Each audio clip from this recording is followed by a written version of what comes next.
This is Dixie Crow reporting on therapeutic riding at Colorado State University. Colorado State University's Equine Sciences program has a unique therapeutic riding program led by Dr. Sharon Butler. Students in her classes not only learn the benefits of therapeutic riding for disabled members of our community, they also learn how to become instructors. Dr. Butler, could you talk a little bit about therapeutic riding? The program here is mostly class-based. We offer 3 classes in the area of equine-assisted activities.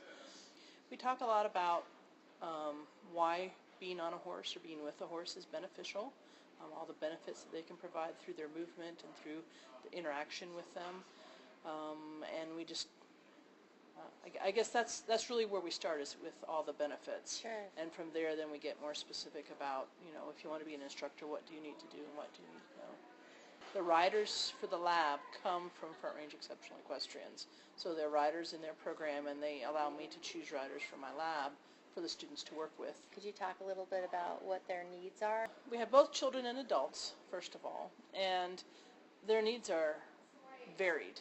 We have people with all different types of disabilities. Some have physical disabilities, so we work on things like improving muscle tone and muscle strength and balance, and being able to use your hands, motor skills, to use your hands and your legs.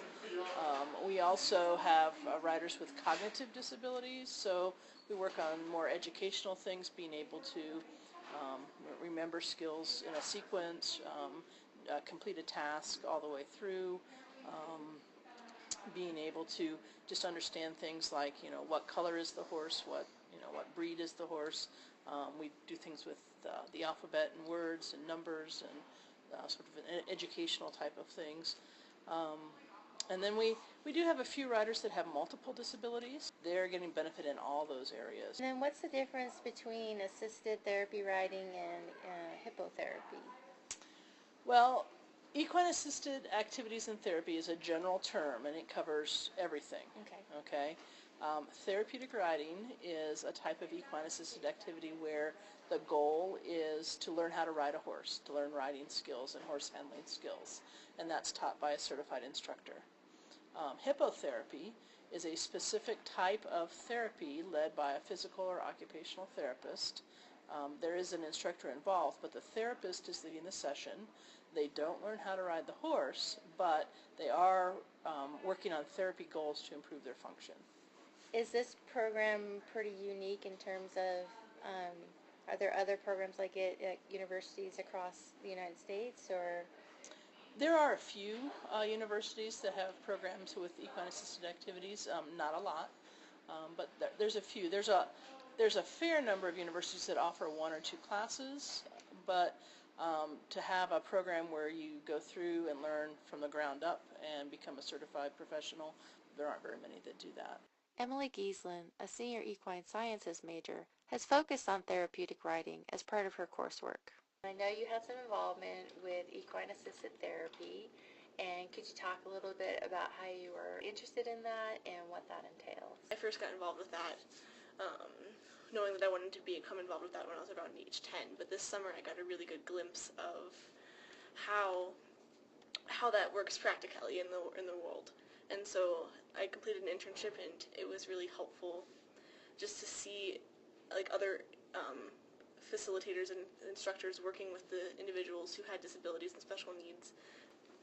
And are the riders, can they be CSU students, or are they just general population from the local area? Like, how do they choose their riders? It can be anyone in the community who meets their criteria of having a disability or developmental delay. Any rider who rides in a therapeutic riding program ideally needs to be approved with a doctor's permission. A lot of the riders are there to learn how to ride a horse, so we're not actually looking for their benefits to help with their disability or with their day-to-day functioning. That's just an added bonus. A lot of the riders we see, though, some of them need like help counting or help processing with their processing skills. And so through riding a horse, you have to know different processing aspects. Let's say you want to turn your horse right. You have to think about how am I going to use my right hand in my left leg to maneuver the horse, to bend the horse, to turn the horse around the corner, and to go a different direction. And so it really helps with their processing. It helps with their motor skills, fine and gross motor skills. as well as a lot of the riders that I've been able to work with, like, they really helped them improve their communication skills at school or with their individual aides in their classes.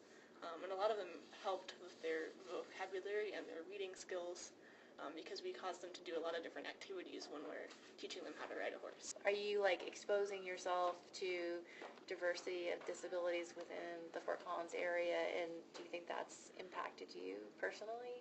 A lot of the riders that I did interact with are a good glimpse of the Fort Collins community, and like I really enjoy working with people of different backgrounds and diversities through that.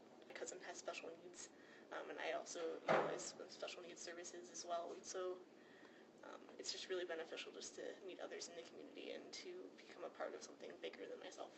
This has been Dixie Crow reporting for Colorado State University.